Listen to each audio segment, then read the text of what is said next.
Iran ने Oman में अमरीकी फ़ौज पर हमला करने पे भारी नुकसान पहुंचाने का दावा कर दिया है। ईरानी फ़ौज का कहना है कि ओमान में तैनात अमरीकी फ़ौजियों को निशाना बनाया गया। खबर एजेंसी असना के मुताबिक अजरक में मवाफिक सालती एयरबेस पर अमरीकी फ़ौजियों की रिहाइशगाहें और फ़ौजी तनसीबात को निशाना बनाया गया।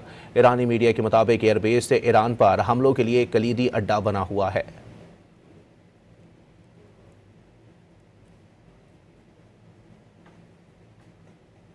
ईरान ने ओमान में अमरीकी फ़ौज पर हमला करने पे भारी नुकसान पहुंचाने का दावा कर दिया है। ईरानी फ़ौज का कहना है कि ओमान में तैनात अमरीकी फ़ौजियों को निशाना बनाया गया। खबर एजेंसी असना के मुताबिक अजरक में मवाफिक सालती एयरबेस पर अमरीकी फ़ौजियों की रिहाइशगाहें और फ़ौजी तनसीबात को निशाना बनाया गया।